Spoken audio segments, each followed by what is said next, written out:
Jean Palissot de Valette is probably one of Malta's most recognisable historical figures, and certainly one of its greatest. Most known for being the 49th Grandmaster to the Holy Religious Order of the Knights of St. John, and it was he who, in 1565, as Grandmaster, led the defence of Malta against the ever-invasive Ottoman Empire. He even has his own city named after him, the capital of Malta today, Vallette. But who was this man beyond the most famous chapter of his own life? Well, today we'll find out where he was from, how he joined the order, how he became the Grand Master, and how at one point in his life he became a slave and the mortal enemy to a pirate. All that is to come in today's video. So without further ado, cue the music.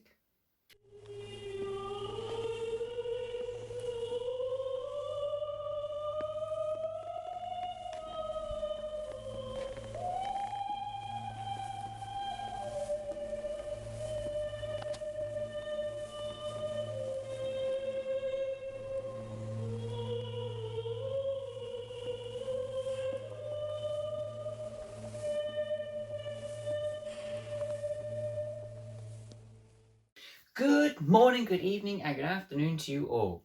From those down the road to the folks around the world. Welcome back to another video. This time, as you well know, looking at Jean de Valette, the Grandmaster to the Knights of St. John, but a man with more to tell in his life.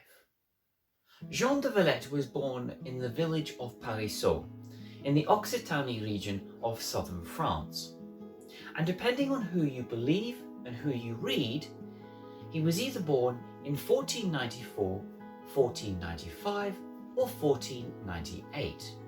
Most historians tend to agree with the earliest 1494 dating of Jean de Valette's birth. However, when you look through certain chronicles and sources coming out of the 16th century and into the subsequent 17th and 18th centuries, you tend to find that most talk about Jean de Valette being exactly 70 years old at the time of this great siege of Malta, which occurred in 1565.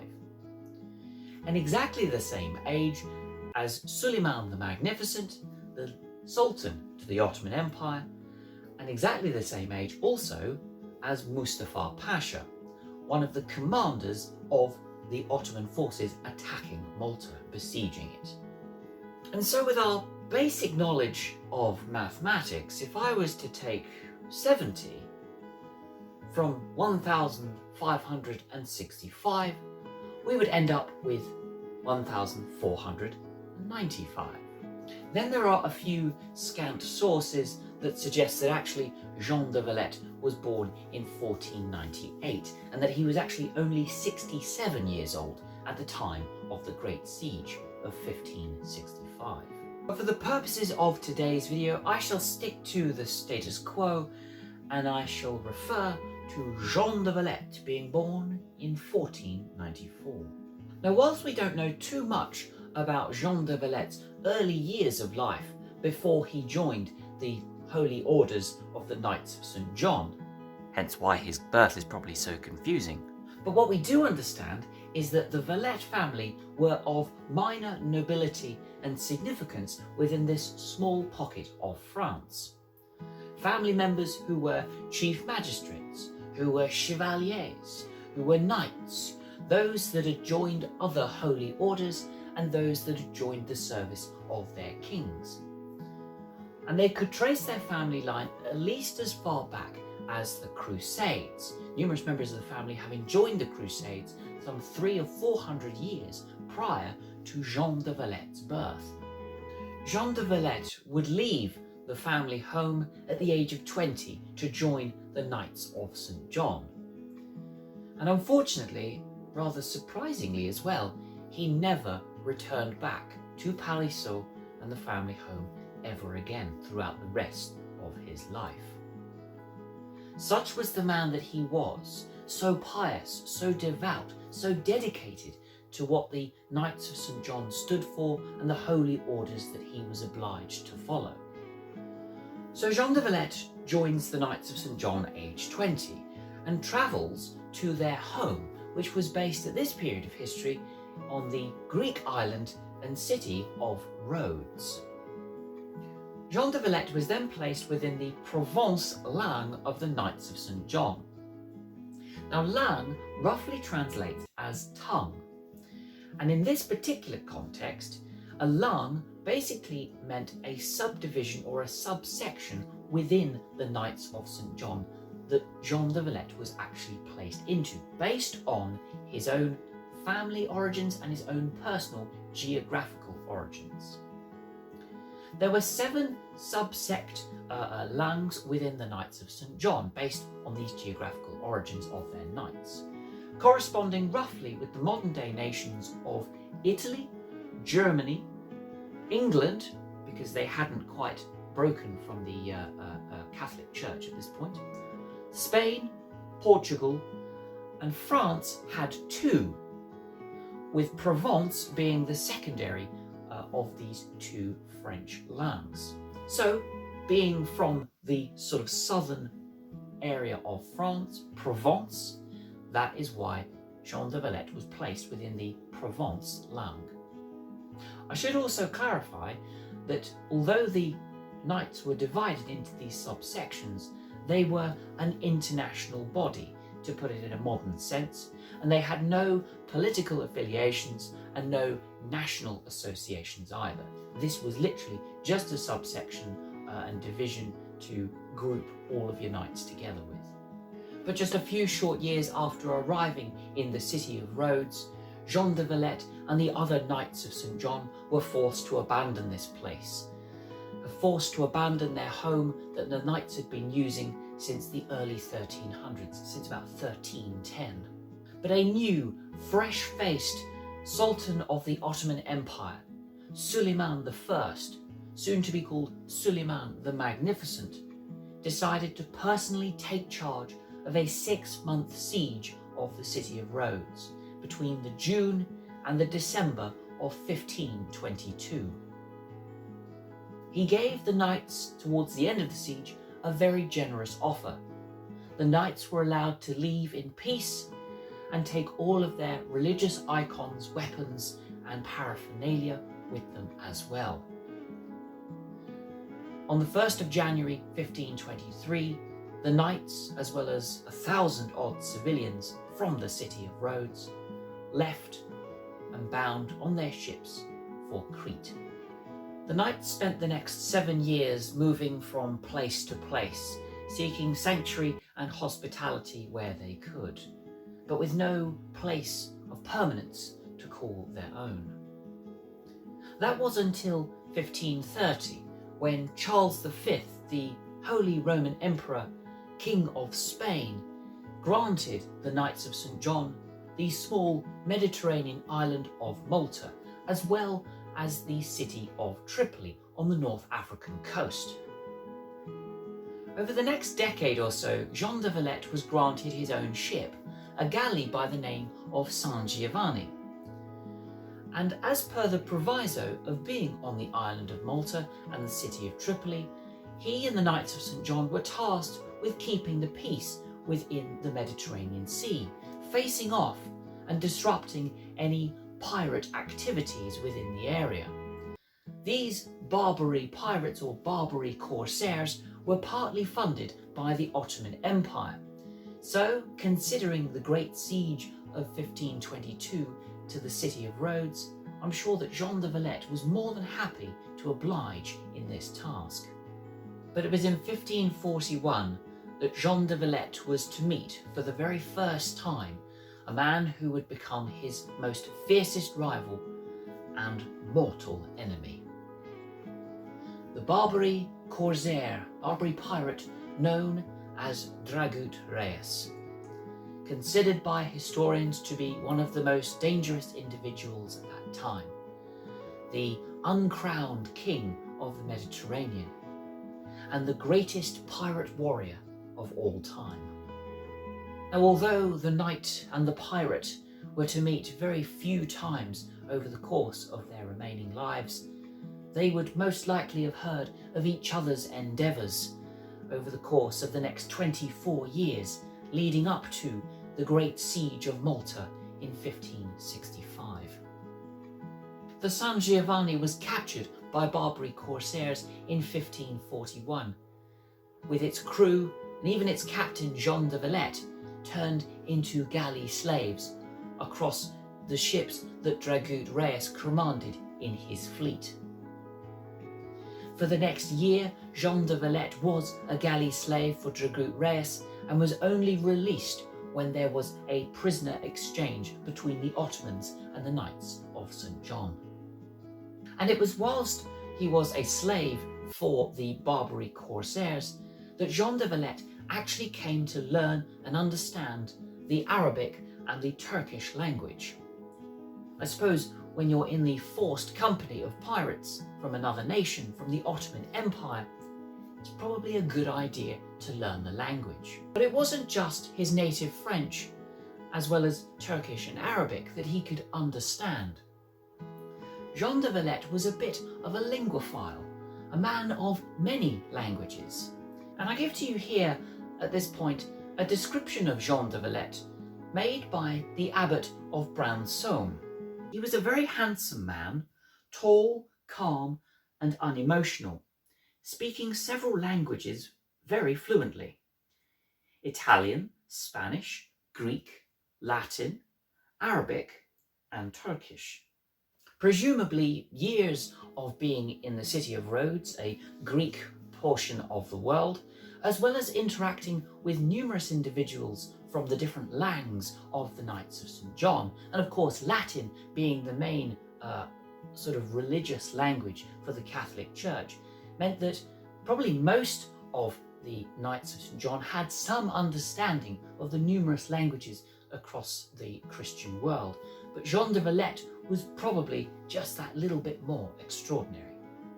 These skills, as well as a disciplined nature and a religious zeal, meant that from 1546 he was granted the position as governor of Tripoli, a position that he would hold for the next 3 years. He took to the position as governor of Tripoli with an iron fist. He punished those who were blasphemers, and he declared that anyone who was useless in this particular city society were to be expelled. He bolstered the defences and made sure that the Ottomans, who were encircling the city ever closer, were kept at bay. Unfortunately, just 2 years after leaving this governor's position, the city of Tripoli fell to the Ottoman Empire in the siege of 1551. And that mortal enemy, that great rival Dragut Reis, actually became, from 1556, the new Beylerbey of the city of Tripoli, a sort of governor's role, an administrative ruler to the city of Tripoli, a position that Dragut Reis would hold for the rest of his life. And so Jean de Valette returned to the seas, becoming once again a nuisance to the Barbary corsairs and the Ottoman navy in the Mediterranean Sea. He was elevated in 1554 to the position of General Captain, which is the Knights of St. John equivalent of being declared an admiral. And just 3 years later, in 1557, the Knights of St. John elected Jean de Valette to become the 49th Grand Master of this holy order. During his tenure as Grand Master, Jean de Valette organised new alliances with the Habsburg monarchies across Europe, especially that with King Philip II of Spain, who had come to the throne just a year before Jean de Valette had become the Grand Master in 1556. This alliance was called upon in 1560, when Jean de Valette had the idea to try and recapture the city of Tripoli from the Ottoman Empire. 200 ships were gathered amongst the Spanish and Italian navies, as well as ships from the Knights of St. John as well. In May of 1560, the Knights of St. John and their allies faced off against Dragut Reis and his Ottoman ships at a place called Djerba, the Battle of Djerba, which was in May of 1560. It was a loss for the Knights and the Habsburg alliance, and no attempts following thus were ever made to recapture the city. Another win for Dragut Reyes and another thorn in the side of Jean de Valette with his mortal enemy. One of the reasons why Jean de Valette wanted to recapture the city of Tripoli was to delay the threat and a potential invasion by the Ottoman Empire on the Knights' home of Malta. This was something that he had foreseen when he came to the position of Grandmaster, but also something that he had seen build up and the potential build up since the city of Tripoli was captured in 1551 and during his days as the general captain in the navy of the Knights. But it wasn't for another 5 years before the Ottomans decided to make a threatening move against the Maltese islands. And included in this was that mortal enemy to Jean de Valette, Dragut Reyes, who came in as a sort of admiralty consultant to the invading forces of the Ottomans. Jean de Valette spent most of the siege in Fort St. Angelo, where he would navigate all of the offensive and defensive strategies and positions throughout the entire siege. This was his base of operations. Fort St. Angelo was also to be the last bastion of defence should anything else go wrong on the field of battle. It was one of the oldest fortifications and it was one of the strongest fortifications, with its own natural defences that was built to make it ever stronger and ever more impenetrable. It was also an excellent watch point. If Jean de Valette were to go to the tallest portion of Fort St. Angelo, he would be able to see all the way inland to where the city of Medina is, the capital of Malta at that time. And he would also have a very clear view of the Grand Harbour, out into the Mediterranean Sea, and also across the way where Dragut Reyes was to set up his own offensive battlement and position. Dragut Reyes arrived in Malta and set up his offensive position at Tignes Point on the 31st of May 1565, some 2 weeks after the siege of Malta had begun. He bombarded the nearby fortification known as Fort St. Elmo, believing that this was the weaker of the two major forts, the other obviously being Fort St. Angelo. But it took nearly 4 weeks to break through the walls of Fort St. Elmo and for the fortification to fall. And on the day that Fort St. Elmo fell, on the 23rd of June 1565, Dragut Reyes himself was actually killed in the battle. He had taken out a few ships to target Fort St. Elmo from a closer position at sea. In doing so, he got a little bit too close because debris from the cannons and from the breaking walls hit him on the head and thereby killed him. Whilst it may not have been the end that Jean de Valette would have liked for his mortal enemy, he was probably quite glad that this thorn in the side that had been pestering him for the last 24 years was now gone. The siege of Malta did not conclude for another 2.5 months, but eventually, with a bit of luck and a bit of support from their Spanish friends, the Knights of St. John were safe once again and the Ottomans had been pushed back. Jean de Valette, and indeed the Knights of St. John as well, were lauded as heroes of all the Christian people, Catholics and Protestants alike. Elizabeth I, over in England, waited with bated breath to see the outcome of this great siege of Malta, despite the fact that her religious beliefs contradicted to that of the Catholic faith and what the order stand for. He received a numerous number of gifts, including one in particular from the Vatican, from the Pope himself, a red cardinal's hat, a sign offering Jean de Valette a position as cardinal to the Pope. But, like I have mentioned previously, Jean de Valette believed in the independence of the Knights of St. John without any particular affiliation or with any national association. But he did accept the gift of a sword and poniard which he received from King Philip II of Spain as a token of great admiration for this Grandmaster. But in the weeks and months that followed the Great Siege of Malta, Jean de Valette realised that if the Ottomans were to try and attack this island again, well, they might not be quite so lucky. So, in the new year of 1566, Jean de Valette laid out plans for a new super city, a fortified city which would be first of all called the Humilissima Civitas Valette, which today is the city of Vallette. And he laid the foundation stone for this super city, this fortified city, on the 28th of March 1566, some 7 months after the Great Siege had concluded. But what people didn't initially realise was that Jean de Valette's health was in a slow decline following the Great Siege of Malta. But he covered it very well, as his devout, disciplined and determined dedication to the Knights of St. John overrode any physical or mental incapacity that may have befallen him, at least initially. Now, Jean de Valette had always been considered as a slightly arrogant individual and a person who didn't take criticism very well, often being very harsh to those who did. But as the health of this great man had started to decline, he became increasingly paranoid that a fellow knight or an assassin was going to kill him, and his decision-making became rather irrational. In 1568, life for Jean de Valette became increasingly stressful and increasingly sad.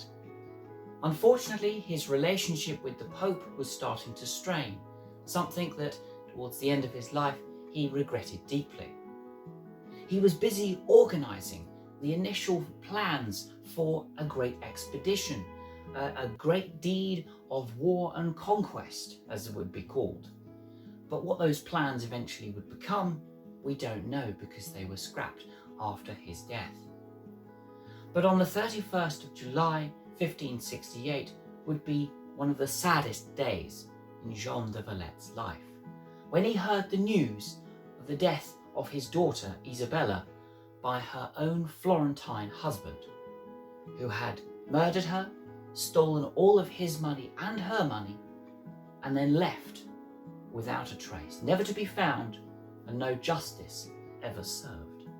As per the rules of being part of the Knights of St. John, you were supposed to take no wife, father no children, and the only family that you would have would be the other knights that surrounded you in this holy order.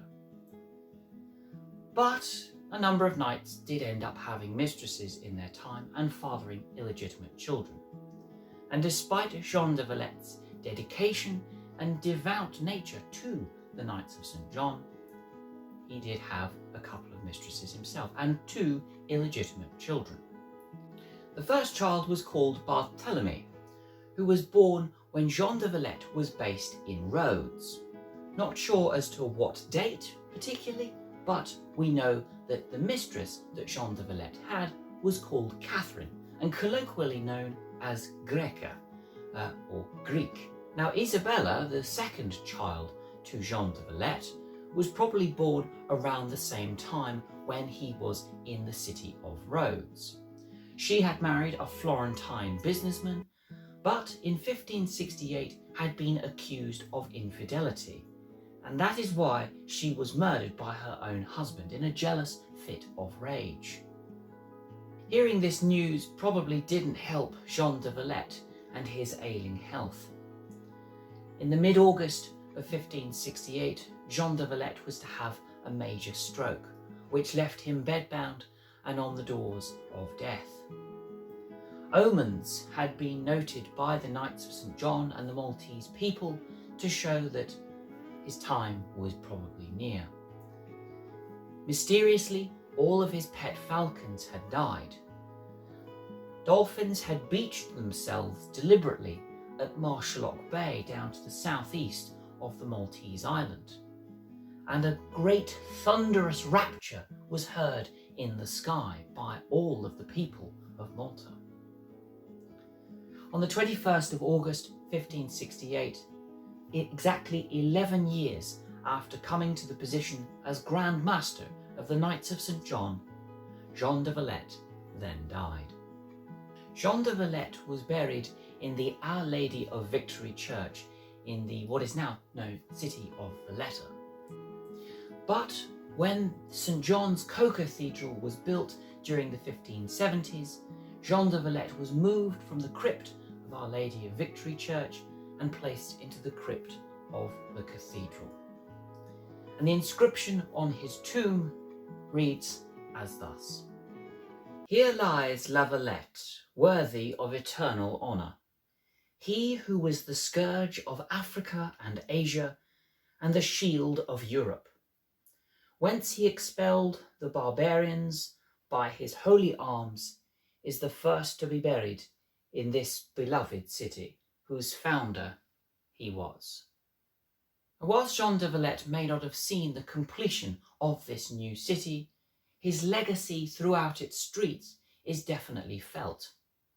He has a legacy of not only being a Grand Master, a religious individual, and a builder of cities, but also a hero who faced off against pirates, sultans, and some of the greatest Ottoman combatants of their age. He is a hero amongst Malta and a significant character in its history.